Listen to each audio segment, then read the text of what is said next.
Allora Federico, parliamo velocemente del piatto che ci stai proponendo e il motivo per cui ci stai proponendo questo piatto. Da dove arriva l'idea, da dove arriva il concept e quali sono i sapori e i gusti che ci vuoi proporre quest'oggi?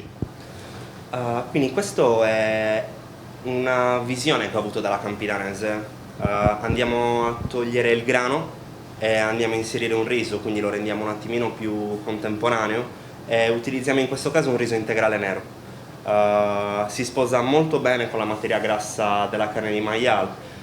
In più andiamo a creare tutta una sinergia di sapori con dei pomodorini marinati, delle cipolle sott'aceto e come la salsiccia in questo caso che è stata fatta da me, tutto viene realizzato in casa, tra virgolette, anzi in cucina. Credo sia molto bella utilizzare direttamente noi la materia prima e trasformarla come vogliamo noi, dalla salsiccia in poi, se possibile anche con ricotte, formaggi freschi, queste tipologie di cose. Quando si va a lavorare il sapore integralmente all'interno di una cucina si riesce a dare completamente il sapore che vogliamo al piatto. Qual è l'importanza di giocare con i sapori e quindi di conseguenza anche quel mestiere, quell'alchimia tipica della cucina, anche della reinvenzione dei piatti tipici sardi? Credo che non ci dobbiamo mai dimenticare chi siamo, è molto importante questo, e non dimenticandoci chi siamo cercare di portare avanti quello che vogliamo trasmettere, ossia le nostre tradizioni. Cucina e cultura, è quello che dico sempre, diamo alle persone ciò che siamo stati. Questo è ciò che sono stato attraverso il mondo, attraverso le mie esperienze, e ho cercato di richiudere in una semplice ricetta con ingredienti semplici, ma ciò non vuol dire che non è elaborata abbastanza da essere buona. Parliamo un attimo velocemente della preparazione. Che cosa possiamo vedere sul tavolo e cosa hai preparato prima dell'assemblamento del piatto? Allora, come sempre abbiamo una carne di maiale che viene marinata come la salsiccia. Quindi utilizziamo spezie, aceto, in questo caso a me non piace il finocchietto, ma volendo si può utilizzare anche il finocchietto. Abbiamo una salsa di pomodoro, dei pomodorini che vengono presi e marinati dopo essere spellati. Un gesto simile a quello che fa la mamma, no? Avere il pomodorino spellato, avere la ricotta lavorata bene, la salsiccia col sapore che vuole lei, come magari le aveva insegnato il macellaio. Si parla di questo, si parla di ricordi, di tradizione e allo stesso tempo si parla di creare un concetto che ci ricordi casa o mi ricordi casa. Infatti quando cucini, quanto è importante il ricordo di casa tua? È importantissimo, forse il primo, mi ricorderò sempre mia nonna che cucina, mi ricorderò sempre mia madre che cucina. La tradizione culinaria in Italia è una cosa fortissima e bellissima, forse tra le più importanti, a livello economico per me è decisamente la più importante a livello emotivo. Quindi dietro ogni grande chef c'è una grande mamma? Penso proprio di sì.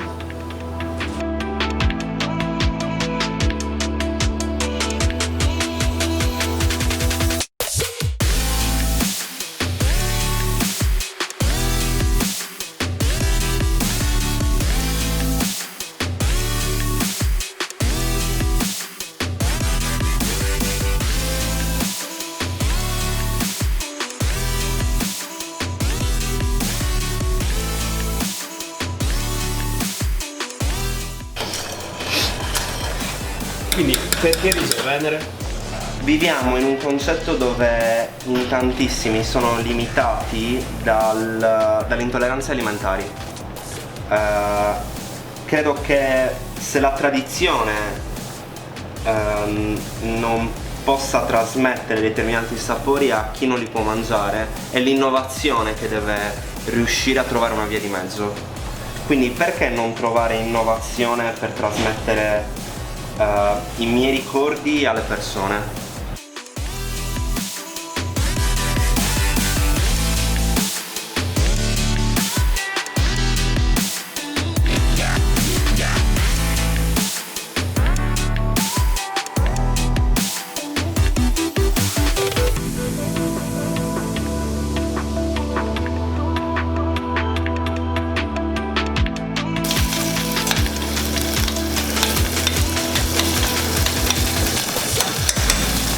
cosa abbiamo preparato al momento e cosa stiamo... Allora, abbiamo la nostra carne di maiale che sta completamente friggendo e finalmente, come si può vedere lì in fondo, sta incominciando a diventare bella, bruna, dorata, mentre il nostro riso finalmente è nato in cottura in acqua. Ho preferito partire direttamente con una cottura in acqua per il riso più che una classica risottata. Se fossimo andati a risottarlo, il tempo non ci avrebbe permesso di ottenere il risultato che volevamo. In questo caso è meglio far scaricare gli amidi in eccesso e avere un riso molto più pulito. Il nostro maiale che sta finendo di friggere, come si può vedere il colore sta cominciando a diventare bello, bruno, ci ricorda quasi un guanciale della carbonara. Dall'altra finalmente abbiamo il nostro riso cotto. A questo punto andiamo ad assemblare. Come assembliamo? In questo caso continuiamo a sfruttare gli amidi del nostro riso per mantecare. Non utilizziamo altra massa grassa perché in questo caso abbiamo la carne di maiale, abbiamo la ricotta, abbiamo i pomodorini. Non ci serve aumentare la massa grassa come se fosse un riso in bianco col parmigiano o il burro. Stiamo cercando determinati sapori, non vogliamo sporcarli.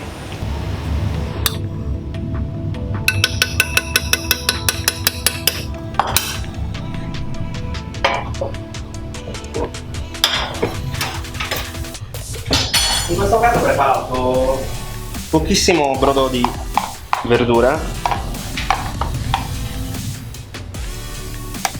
per aiutarci.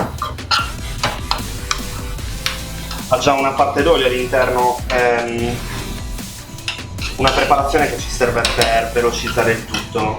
Non andiamo a bilanciare olio, brodo e tutto quanto assieme, abbiamo già una preparazione che è chiusa e pratica e ci permette di arrivare subito al punto.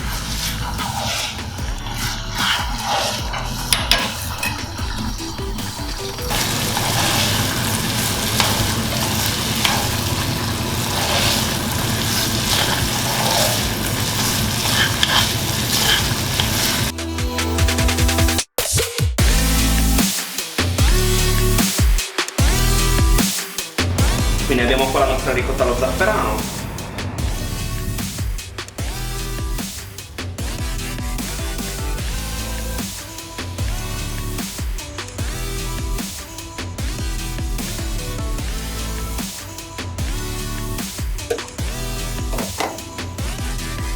Abbiamo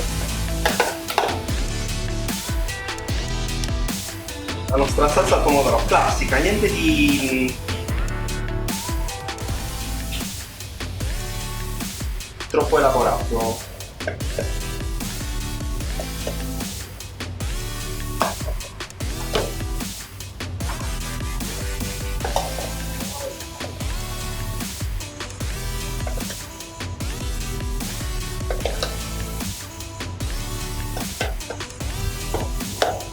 Abbiamo i nostri pomodorini sott'olio.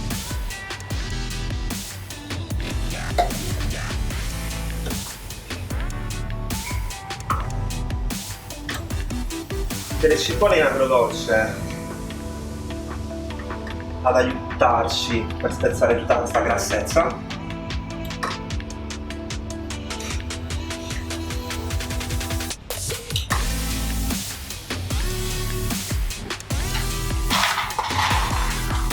E la nostra pancetta, anzi la nostra salsiccia, dopo che è marinata ormai è diventata salsiccia.